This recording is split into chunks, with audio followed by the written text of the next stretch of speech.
नमस्कार दोस्तों, क्या आपने कभी सोचा है कि बचपन में या यंग एज में गाना आसान लगता था, लेकिन अब 40 या 50 के बाद गले में स्टिफनेस, पिच प्रॉब्लम या ब्रीथ कंट्रोल की समस्या होती है?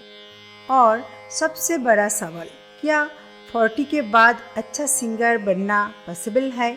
कोई लोग ऐसे मुझे फ़ोन करके भी पूछते हैं कि मैडम, मेरा तो 40 से ज़्यादा एज हो गया, क्या मैं अभी गाना सीख पाऊँगी या सीख पाऊँगा?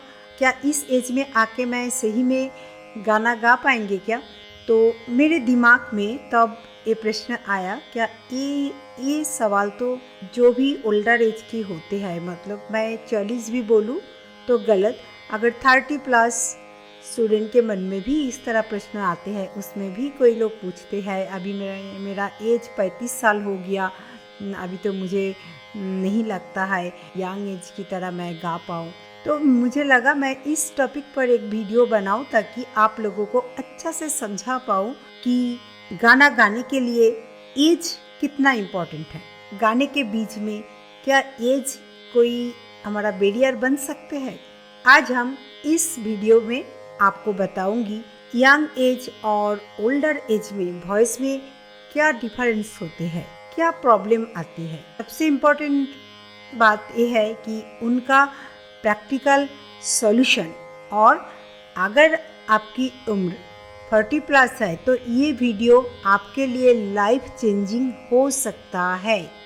वीडियो शुरू करने से पहले आप सभी से अनुरोध है, जो जहाँ से भी मेरे वीडियो देख रहे हैं, तो आप कहाँ से देख रहे हैं ज़रूर कमेंट बॉक्स में लिखें ताकि हम एक दूसरे से जुड़ पाए।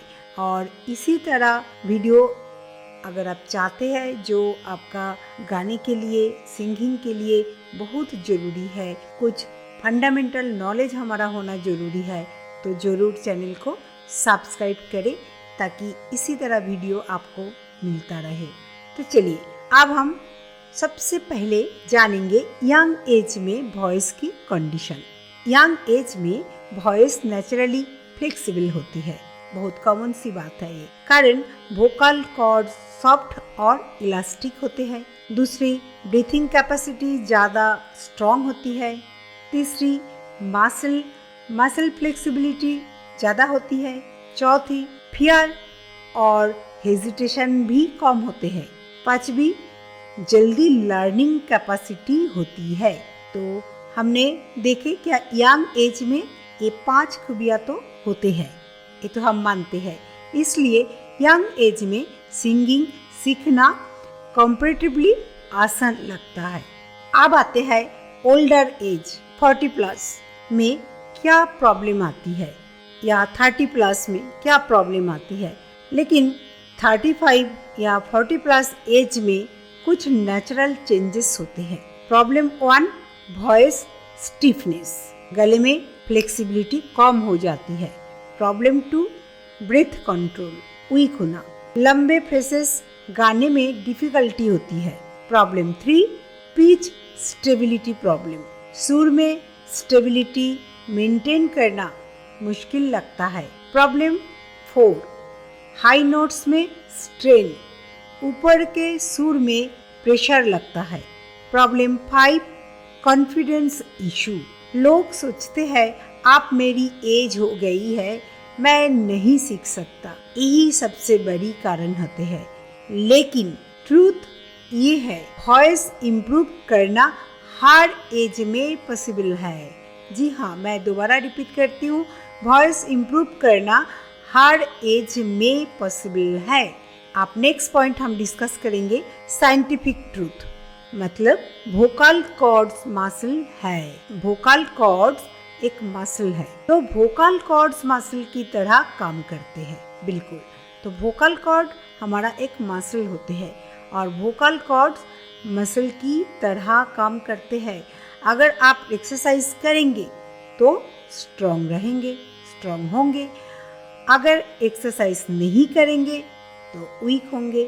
सिंपल सी बात। तो एज मैटर नहीं करती, प्रैक्टिस मैटर करती है।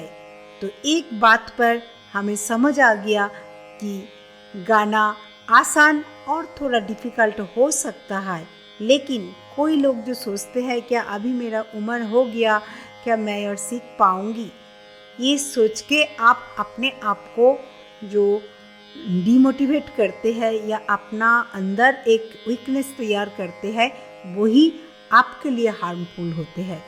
तो आज से ये सोचना बंद करिए कि आपका एज हो गया तो आप गाना गा पाएंगे या नहीं। एक्चुअली गाना गाने के लिए एज कोई मैटर है ही नहीं, मैटर है प्रैक्टिस। तो अगर एज हो जाता है, अगर आपका गाने में इंटरेस्ट है, तो आप अपने आप को प्रश्न करें, क्या मैं गाने के लिए टाइम दे सकती हूँ या दे सकता हूँ, मैं रेगुलर प्रैक्टिस कर सकता हूँ या कर सकती हूँ। तो आपको अपने आप से प्रॉमिस करना है कि आप रेगुलर बेसिस पे प्रैक्टिस करेंगे और वो प्रैक्टिस टेक्निक के साथ करेंगे, तब आप कोई भी एज में भी बहुत अच्छा सिंगर बन सकते हैं। तो चलिए अगला डिस्कस करेंगे प्रैक्टिकल सॉल्यूशन को लेके। तो ये जो समस्याएं होती है, तो इस समस्या से हम कैसे बाहर आए, तो चलिए एक एक करके हम डिस्कस करते हैं।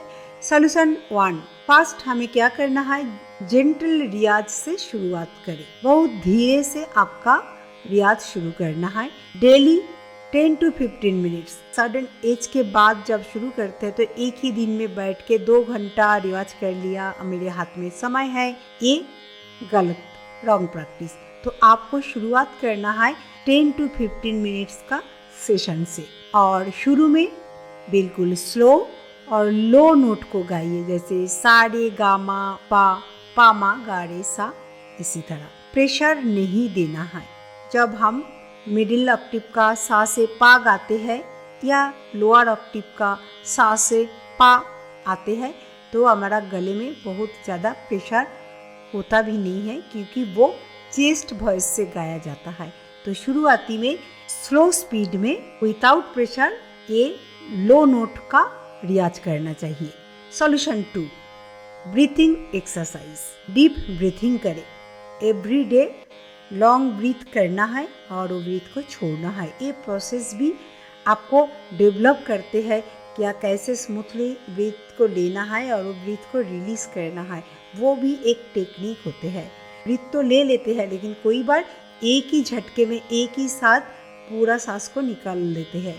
तो डीप ब्रीथिंग कैसे करें, 4 सेकंड इनहेल करिए, 4 सेकंड्स उसे होल्ड करें और 6 सेकंड एक्सेल करिए।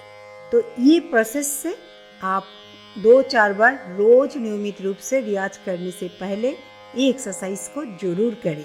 ये वोकल स्ट्रेंथ को इम्प्रूव करता है, इससे आपका वोकल स्ट्रेंथ इम्प्रूव होगा। सॉल्यूशन 3, लो स्केल में प्रैक्टिस करें। हाई स्केल में प्रैक्टिस करने की गलती ना करें। अपने कंफर्टेबल स्केल में प्रैक्टिस करें। शुरुआती में आप 1 या 2 स्केल नीचे से शुरू करें और धीरे धीरे आप अपना स्केल को बढ़ाएं। Solution 4, regular practice. Daily practice, long practice, मतलब डेली प्रैक्टिस करना है और लॉन्ग नोट प्रैक्टिस करना है। कंसिस्टेंसी सबसे इम्पॉर्टेंट होता है, ये ध्यान रखिए। कंसिस्टेंसी होना चाहिए आपका रेगुलर प्रैक्टिस का। सॉल्यूशन 5, पेशेंस रखें। बहुत ज़रूरी है। म्यूज़िक सीखने वाले स्टूडेंट को मैं बार बार रिपीट करती हूँ, सीखने से पहले मैं 10 बार पूछती हूँ क्या आपका अंदर में पेशेंस है। रेगुलर प्रैक्टिस करना है, समय देना है। इस समय आपके पास है, पेशेंस है, समय है, तभी आप म्यूज़िक के बारे में सोचें, अदरवाइज म्यूज़िक आपके लिए नहीं है। Part 6, most inspiring truth. India में बहुत सिंगर्स ने लेट एज में सक्सेस पाया, ये हम लोगों ने देखे। वॉइस लर्निंग की कोई एज लिमिट नहीं है। Age is not a barrier, mindset is the barrier. आप ध्यान रखें, age is not a barrier, mindset is the barrier. आपकी उम्र आपका संगीत का दुश्मन नहीं है। अगर आप संगीत में असफल है या नहीं सीख पा रहे हैं, कोई ना कोई आपका माइंड सेट करने की ज़रूरत है, वहीं पर आपको फोकस करना चाहिए। लास्ट कंक्लूजन में अब आते हैं, अगर आपकी एज 40 प्लस, 50 प्लस या 60 प्लस भी है तो भी आप एक अच्छे सिंगर बन सकते हैं। बस किस किस बात की आपका ज़रूरत है, ये 3 चीज़ों आपको ध्यान में रखना है। Right practice, right technique and right mind set, ये 3 चीज़ों का ज़रूरत है। तो ये 3 चीज़ों को ध्यान रखना है, right practice, right technique and right mind set की। आपका गला अभी भी ब्यूटीफुल बन सकता है। अगर आप 40 प्लस एज में सिंगिंग सीखना चाहते हैं तो कमेंट में लिखिए आई विल स्टार्ट टुडे। और ऐसे प्रैक्टिकल सिंगिंग वीडियोस के लिए चैनल को सब्सक्राइब जरूर करें। फिर मिलेंगे अगले वीडियो में, तब तक आप सही रिवाज, सही टेक्निक और सही माइंडसेट के साथ आगे बढ़े। धन्यवाद।